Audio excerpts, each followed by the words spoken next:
السلام علیکم. کیسے ہیں آپ لوگ؟ سب خیر و خیریت؟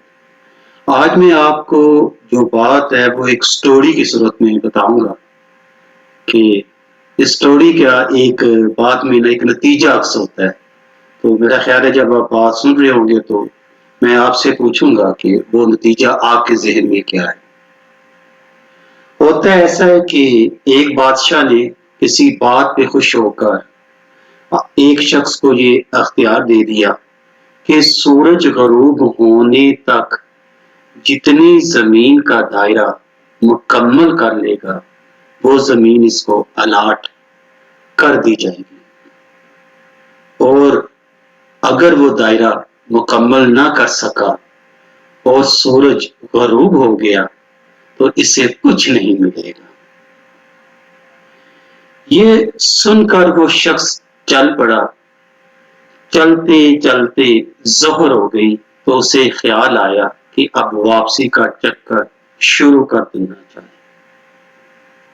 مگر پھر یہ لالچ بہت بری بلا ہے. پھر لالچ نے غلبہ پا لی ہے اس انسان پہ اور سوچا کہ تھوڑا سا اور آگے سے چکر کاٹ لو. انسانی خواہشات وہ میں کہتا ہوتا ہوں نا کبھی پوری نہیں ہوتی. تو اسی کا غلام وہ ہو گیا اور اس نے کہا کہ میں تھوڑا سا اور آگے چلا جاتا ہوں تو وہاں سے وہ ایک چکر جو ہے وہ مکمل کر لیتا ہوں. اب بادشاہ بھی خوش ہے تو مجھے زیادہ جائیداد یا زمین مل جائے گی.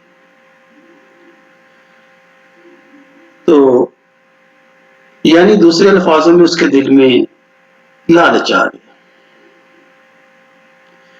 پھر واپسی کا خیال آیا، یعنی وہ ظہر کے بعد مزید آگے چلا گیا تو اس نے سوچا کہ اب مجھے نا واپس چلا جانا چاہیے. تو دیکھتا ہے کہ سامنے ایک بڑی خوبصورت سی پہاڑی ہے اور بڑا ہی خوبصورت سا منظر پیش ہو رہا ہے اور سورج کی دلکشی اس کو مزید چار لگا رہی ہے. تو اس نے سوچا کیوں نہ میں اس پہاڑی کو بھی، اس خوبصورت منظر کو بھی اپنی زمین میں شامل کر لوں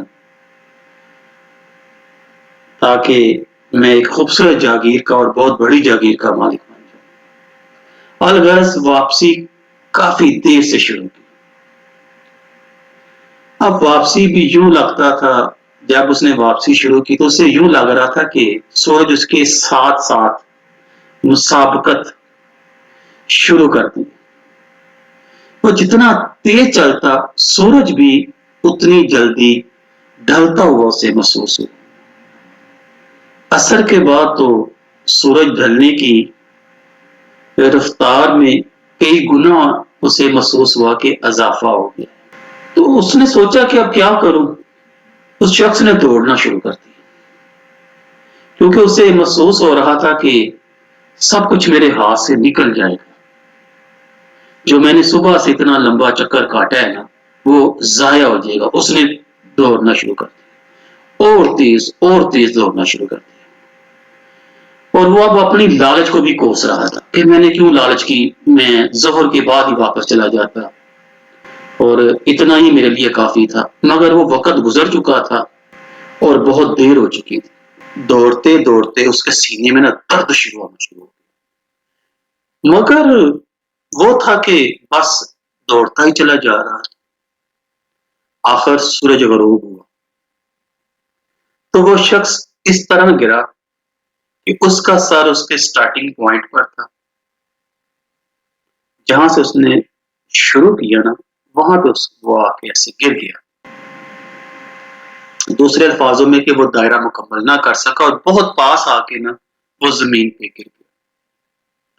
جب اسے دیکھا گیا تو جو سینے کا درد تھا وہ اس کے ہارٹ اٹیک میں تبدیل ہوا اور اس کے دل کی دھڑکن اس کے لیے جان لیوا ثابت ہوئی اور وہی وہ فوت ہو گیا. تو بادشاہ نے حکم دیا کہ اس کی قبر یہی بنا دی جائے اور اس کی قبر پہ ایک کتبہ لگا دیا جائے، ایک تختی سی لگا دی جائے اور اس پہ یہ عبارت لکھا دی جائے کہ اس شخص کی ضرورت بس اتنی ساری جگہ ہی تھی جتنی جگہ اس کی قبر کی ہے. اللہ پاک نے بھی اسی طرح ارشاد کیا ہے وَالْعَصْرِ إِنَّ الْإِنسَانَ لَفِي خُسْرٍ. کہ انسان گھاٹے میں ہے، انسان نقصان میں ہے۔ آج ہمارے دائرے بھی بہت بڑے ہو گئے ہیں۔ وہ کون سے دائرے ہیں؟ ہماری خواہشات، یہ حاصل کر لوں میں، یہ حاصل کر لوں میں، یہ لے لوں میں، یہ لے لوں، اس طرح کی ہمارے بہت ساری ہماری خواہشات وسیع ہو گئی ہیں، اور جو ہمارا چکر ہے نا وہ واپسی کا نہیں سوچ رہے، ہم آگے جا رہے ہیں، یہ بھی لے لیں، یہ بھی لے لیں، یہ بھی لے لیں، یہ بھی لے لیں، ہماری لالچ ہمیں کہیں رکنے نہیں دے گی، جبکہ بہت دیر ہو چکی ہے میرا خیال ہے۔ ہمیں اپنے واپسی کی طرف لوٹ لینا چاہیے، لالچ نہیں کرنی چاہیے۔ چلے واپسی کی طرف سوچتے ہیں اور خاتمہ بالخیر اللہ ہمارا فرمائے۔ آج بھی میں سمجھتا ہوں کہ آج بھی اگر اللہ تعالیٰ کی طرف آپ رجوع کر لیں اور واپسی کا سفر کر لیں، واپسی کے سفر سے یہ مراد ہے کہ جو ہم سے گناہ سرزد ہوئے، جو لالچ ہوئے، انہیں آج ہم بند کر دیں اور اپنی آخرت کے لیے کچھ کرنا شروع کر دیں۔ یقین جانیں میرا ایمان بالپخت ہے کہ ابھی دیر نہیں ہوئی، یہ آپ کا دائرہ مکمل ہو جائے گا اور کامیابی سے آپ نے دنیا بھی اور آخرت بھی حاصل کر۔ بہت ساری دعاؤں میں یاد رکھیے گا۔ اللہ تعالیٰ آپ کو اور مجھے اپنی حفظ و ایمان میں رکھے اور اس لالچ بڑی زندگی سے ہمیں محفوظ رکھے، آمین یا رب العالمین۔ السلام علیکم۔